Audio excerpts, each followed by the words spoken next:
Hi, friends. Thank you for tuning in. Really appreciate you. Don't forget to subscribe. Welcome to La Femme en Bleu. Um, I'm glad that you guys are still with me, checking in my channel and supporting. I really appreciate you. Um, Wanted to kind of keep you up to date. It's been a while, but definitely I'm going to keep you um, aware of what's going on from time to time. So, the latest, not sure if it's the greatest, but the latest of events that have happened on Sunday, October 26th to be exact. Um, my son and I had kind of wrapped up the evening. We had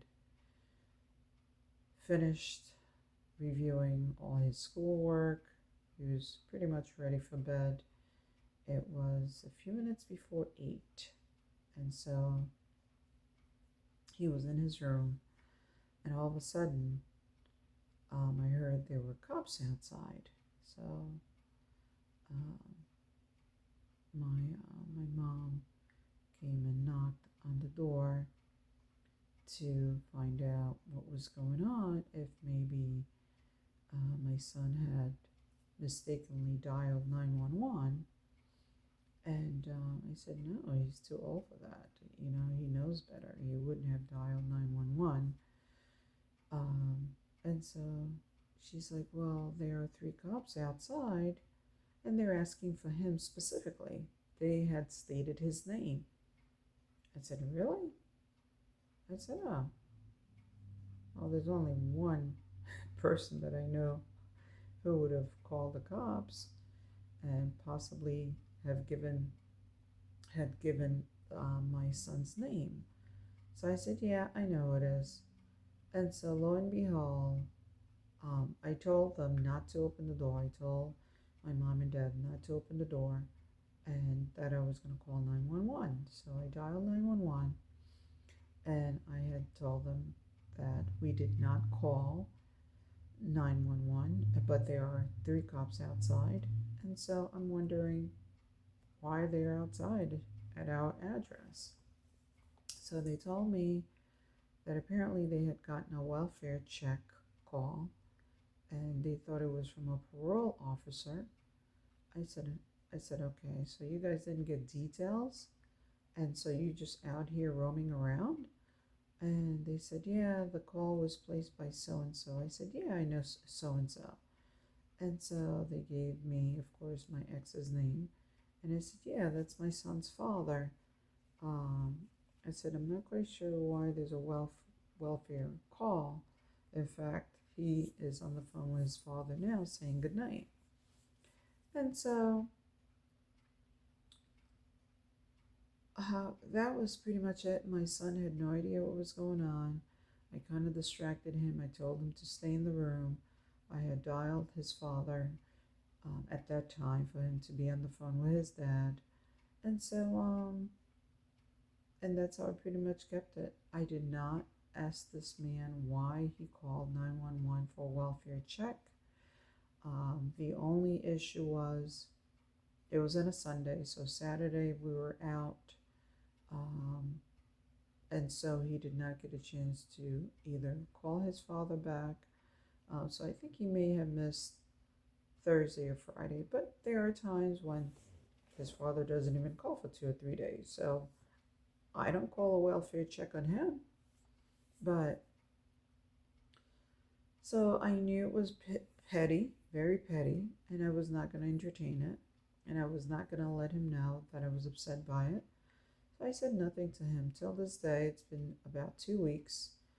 I decided I was just going to not mention it. You know, he's trying to get to me, trying to poke, trying to provoke. And so I'm just going to stay prayerful and let him know, listen, this is a battle you're not going to win. I'm not going to let you get to me and And definitely, you're not going to steal my joy, because ultimately, that's what he's trying to do. I don't understand him. You are married, so called, I don't know. I would imagine if you married for a second time that this is your happily ever after. There's no reason for you to poke around and start indirectly, really, harassing your ex wife. And that's really what he's doing. He does it discreetly. So, of course, there's really nothing that I could do.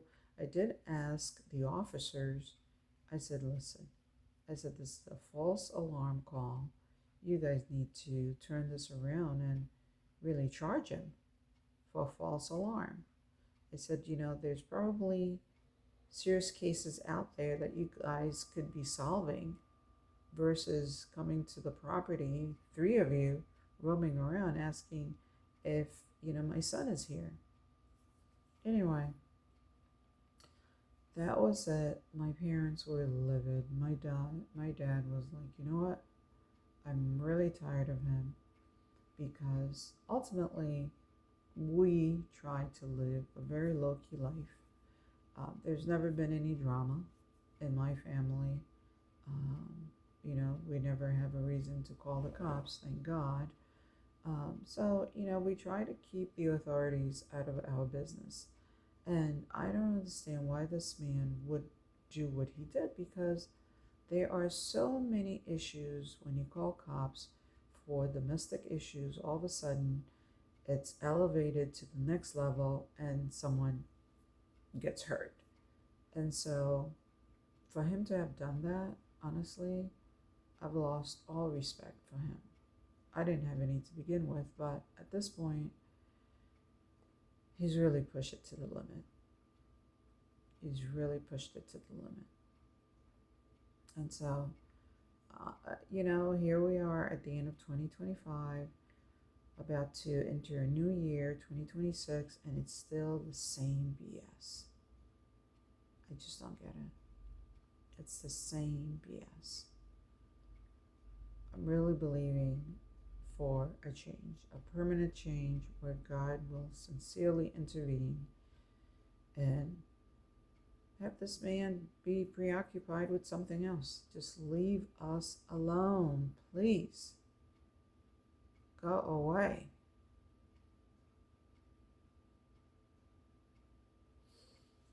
All right, you guys, that's the latest. I'll keep you posted.